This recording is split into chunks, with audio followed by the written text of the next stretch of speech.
ကျွန်တော်အခုဒီဗီဒီယိုမှာတော့Photosho နဲ့ pagemaker မှာလေကျွန်တော်တို့ Google ကနေ download လုပ်ထားတဲ့ပုံလေးတွေပဲဖြစ်ဖြစ်နောက်တစ်ခါ Messenger ပို့ထားတဲ့ပုံလေးတွေပဲဖြစ်ဖြစ်စေထားတဲ့ပုံပဲဖြစ်ဖြစ်ပေါ့နော် Facebook ကစေထားတဲ့ပုံပဲဖြစ်ဖြစ်အဲ့ဓာတ်ပုံလေးတွေက Photosho တို့ pagemaker တို့မှာဖွင့်မရရင်ကျွန်တော်တို့ဘယ်လိုမျိုးဖွင့်ရအောင်လုပ်မလဲဆိုတာလေးကိုကျွန်တော်ပြပြပေးမှာဖြစ်ပါတယ်โอเคအဲ့တော့ကျွန်တော်တို့ကအဲ့လိုမျိုးဓာတ်ပုံလေးတွေဖွင့်မရအောင်ဆိုလို့ရှိရင်ကျွန်တော်လောက်တာကတော့ဘယ်လိုသွားလဲဆိုတော့ format factory ဆိုတဲ့ software ပေါ့နော်ဒါကိုယ့်ရဲ့ camera မှာတစ်ချက်ရှာကြည့်ပါတကယ်လို့ဒီ desktop screen မှာမရှိလို့ရှိရင် stack ကိုနှိပ်ပြီးတော့ဒီမှာ format factory လို့ရိုက်ရှာလို့ရတယ်ပေါ့နော်ဒီ software လေးကတော့စောင့်ထားတဲ့နဲ့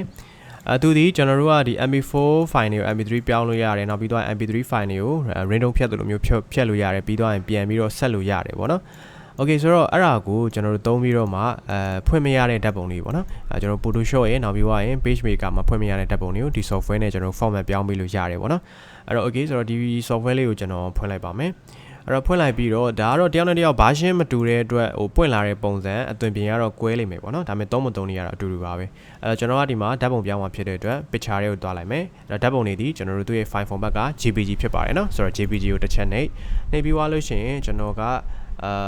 window key နဲ့ e နဲ့နှိပ်ပြီးတော့တသက် file တစ်ခုဖွင့်လိုက်မယ်အပြင်ကနေကျွန်တော်တို့ပြောင်းနေတဲ့ဓာတ်ပုံလေးတွေကိုဆွဲထည့်မယ်ပေါ့နော်အဲ့တော့ဒီနေရာမှာကိုစိတ်ထားတဲ့ဓာတ်ပုံလေးတွေပမာထားတာလေးအဲ့တော့ကိုသိမ်းထားတဲ့နေရာမှာသွားပြီးတော့ယူပေးရမှာပေါ့နော်ကျွန်တော်အခုတလောစီစမ်းပြမှာဖြစ်တဲ့အတွက်ကျွန်တော်ဓာတ်ပုံတွေအကုန်လုံးဒီထဲမှာသိမ်းထားတယ်ဆိုတော့ဒီထဲကပိုတိုတွေကိုကျွန်တော်သွားလိုက်မယ်ဆိုတော့နမူနာလေးပြပေးမယ်ပေါ့နော်ကျွန်တော်ဒီမှာဖျားပုံလေးရှိတယ်ဆိုတော့ကျွန်တော်တို့အဲ့မှာပုံတွေကို selection ပေးတဲ့အခါမှာကျွန်တော်တို့ shortcut 3ခုရှိတယ်ပေါ့နော် shortcut 3ခုမဟုတ်ဘူးကျွန်တော်တို့ selection ပေးပုံပေးနည်း3မျိုးရှိတယ်ပေါ့အဲ့ဒါဘာလဲဆိုတော့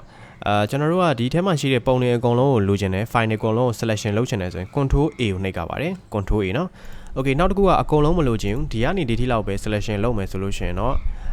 ကျွန်တော်တို့ဒီထိပ်ဆုံး file လေးကိုတစ်ချက်နဲ့ shift ဖိပြီးတော့နောက်ဆုံးဒီ file လေးကိုတစ်ချက်နှိပ်ပေးရမှာဖြစ်ပါတယ်ဒါဆိုအားလုံးပါမလားတော့ကျွန်တော်တို့ဒီထိပ်ဆုံး file ကိုတစ်ချက်နဲ့ shift ပြီးတော့နောက်ဆုံး file ကိုနှိပ်လိုက်တဲ့အခါမှာဒီထိပ် file နဲ့နောက်ဆုံး file ကြားထဲမှာရှိတဲ့ပုံလေးတွေပါလာလိမ့်မယ်ပေါ့နော်ဒါတော့ shift နဲ့တွဲပြီးတော့selection ပေးရနော်တစ်ချက်ပြန်လုပ်ပြမယ်အားလုံးဆိုရင် control A နောက်ပြီးတော့ရင်ပထမဆုံး file လေးပေါ့ဒီကနေဥမာဒီထိ selection ပေးမယ်ဆိုရင်ထိပ်ဆုံး file ကိုတစ်ချက်ထောက် shift ပြီးနောက်ဆုံး file ကိုတစ်ချက်ထောက်ဒီလိုမျိုးသွားတာပေါ့နော်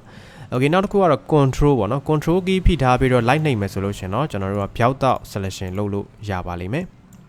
အောက်ကိုဆင်းတဲ့အခါမှာဒီဘေးက scroll bar နဲ့ပဲဆင်း။ဘာကြောင့်လဲဆိုတော့ control ဖိထားတဲ့အချိန်တွေမှာကျွန်တော် mouse က scroll wheel ကိုရှေ့တွန်းနောက်ဆုတ်သွားလုပ်လိုက်မယ်ဆိုလို့ရှိရင်ဒီမှာအကြီးသေးတွေပြောင်းသွားလိမ့်မယ်။ဟုတ်ပြီနော်။ Okay အဲ့တော့အောက်ကိုဆင်းမယ်ဆိုဒီဘက်ကပဲဆင်းပါနော်။ control ဖိထားဆင်းပါပေါ့။ပြီးတော့ရင် control ဖိထားဆင်းမှာဒီကောင်တွေကိုဖိမဆွဲရအောင်။ဖိဆွဲလိုက်လို့ရှိရင်ဒီ file ဒီထပ်ပြီးတော့ဒီထဲမှာထပ်ပွားသွားလိမ့်မယ်။ကျွန်တော်တို့ selection ပေးထားတဲ့ file တွေကဒီထဲမှာထပ်ပြီးတော့ပွားသွားလိမ့်မယ်။အဲ့ဒါကြောင့်